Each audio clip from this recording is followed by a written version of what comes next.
Therefore, recourse is again had to magic. The golden phallus is rendered alive by the secret processes rescued from the lost book of Thoth. Thus the divine power of Osiris is restored through the regeneration of man himself and the processes of initiation. In the Greek system, man was rendered divine because his composition contained the blood of Bacchus, they believe, and in Egypt because it contained the seminal power of Osiris. The institutions raised in the world to perpetuate the deeper truths of life, according to them, labored on through the centuries, seeking for the lost key, the living crux ansata, which, if rediscovered, would enliven and impregnate the whole world, and restore the good king Osiris to the throne left empty by his cruel death. The purpose of the Osiric rite is therefore revealed as twofold. The first motive was the almost hopeless effort made by the bereaved Isis to restore her husband to life. She hovers above his corpse in the form of a bird, trying to restore his breath by the fluttering of her own wings. This ceremony is concealed in the book of the Respirations. The causing of Osiris to breathe again is the great abstract ideal.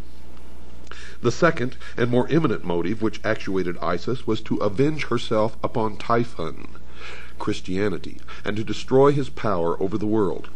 This she determined to accomplish through her immaculately conceived son Horus, which is a term concealing the collective body of the perfected adepts who were born again out of the womb of the mother Isis, the mystery school. Now we can apply this analogy to a great modern system of initiation called Freemasonry, which has certainly perpetuated at least the outer form of the ancient rites to the profane or to the members on the lower rung of the initiatory ladder. To the adepts of the priesthood, the higher initiates, then it is clear.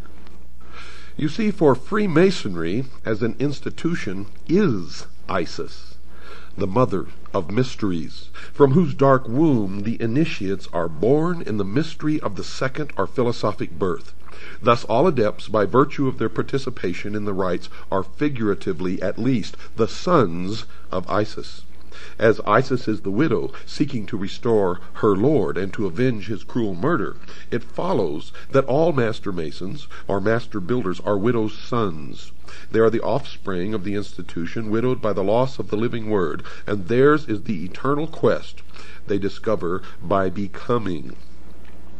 In the Egyptian rites, Horus is the savior avenger, son of Isis, conceived by magic or the ritual, after the brutal murder of Osiris. Hence, he is the posthumous redeemer. Freemasons are Hori. They are the eye of Osiris, whose body, therefore, is made up of eyes. Each initiate is a Horus, each is a hawk of the sun, spelled S-U-N, and for one reason is each raised, and that is that he may join the army which is to avenge the destruction of wisdom and restore the reign of the all-seeing Lord, LuciFer. Each one is dedicated to the overthrowing of the reign of Christianity. The great battle in which the sons of the hawk rout the hosts of darkness is the mysterious Armageddon of Revelation. You see, they believe Lucifer is the god of light, and Jehovah or Yahweh is the god of darkness. They believe that the Armageddon of Revelation is the Kurukshetra of the Mahabharata and the Ragnarok of the Eddas. In this battle, the hosts of the adversary shall be routed forever. The great purposes of the Osirian rite are thus revealed in an unsuspected clarity. The Hershesti are philosophically opposed to the reign of ambition. It is their duty to reestablish that golden age when wisdom personified as Osiris and not selfishness personified by Typhon shall dictate the whole course of human procedure.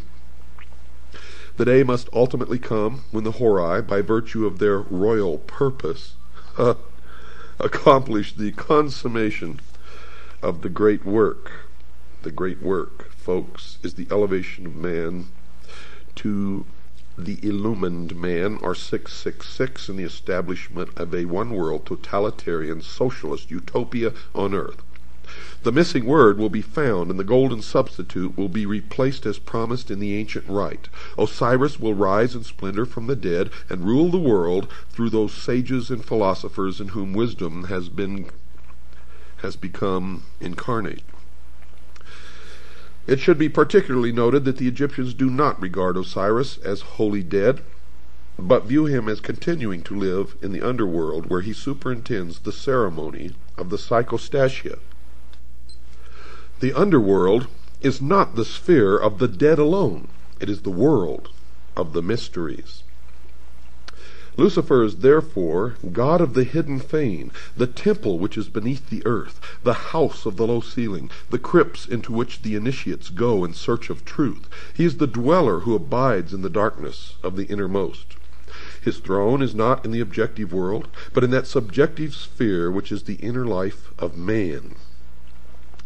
They believe that thus is it arcanely intimated that while truth may perish from society, it cannot die from the heart, which preserves the sacred tradition through that natural inspiration by which all men are gradually moved to truth. In the meantime, the widow Isis, the mystery school, continues to produce out of herself the host of potential redeemers.